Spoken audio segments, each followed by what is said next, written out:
Book of the Dead becoming God in ancient Egypt. Production and use. How a Book of the Dead manuscript was produced.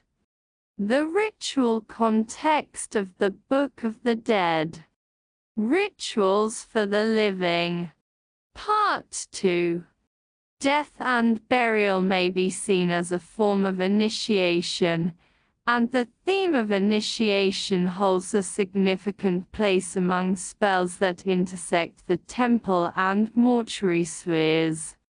The address to Osiris, negative confession or the deceased's denial of committing a list of 42 sins during life, and the weighing of the heart vignette, in one of the most popular Book of the Dead spells, number 125, seem at first glance to be purely mortuary in character. Nevertheless, the use of this spell in temples is well attested. Its title in Book of the Dead manuscripts is Spell for Entering the Hall of the Two Truths, while the rubric states one shall utter this spell pure and clean. The declaration of innocence and purity required before the deceased enters the presence of the gods easily parallels the purification of officiating priests before performing the daily temple ritual. The vignette of this spell in the Book of the Dead of Nefer-Weben forms an interesting link between the spell's temple and funerary functions.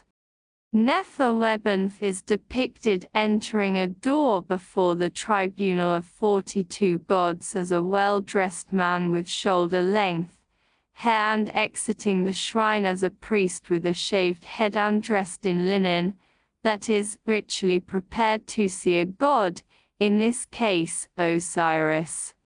The function of spell 125 in priestly initiations extended into the Greco-Roman world. An early 2nd century ad novel by Apulus describes an initiation of the protagonist, Lucius, into the mystery cult of Isis in Corinth. Following Egyptian customs, Lucius' initiation involved purification, abstaining from certain foods, assertion of innocence and forgiveness from the gods. The remarkable similarity between the negative confession of spell 125 and purity oaths sworn by Roman period priests further attests to direct influence. Outside of official temple ceremonies, rituals involving Book of the Dead spells and vignettes were believed to provide magical protection to the living. Spell 140 employs recitation over a Wodjetai amulet, a symbol of healing and magical protection. Said. Over a Wodjetai of real lapis, lazuli or Hngiti stone set in gold, also, make. Another eye of red jasper, which a man may place on any limb he prefers. Elaborate instructions describe when the ritual is to be performed, when Re shows himself on the last day of month 2 of the 2nd season.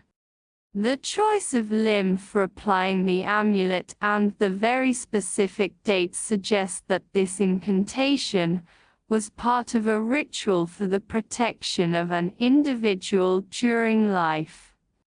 Similarly, spell 18, recording rituals vindicating Osiris or the deceased against his enemies, also appears in a magical medical papyrus. Likely originally composed for the living as a magical charm, its application on Earth was believed to protect and ward off potential dangers.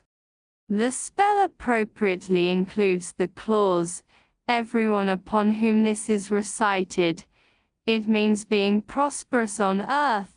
An interesting category of spells with primarily funerary purposes was used by the living in preparation for their journey through the afterlife. The rubric of Spell 20, for example, describes such a ritual. If a man recites this spell and purifies himself with natron water, it assures going forth after mooring equals death.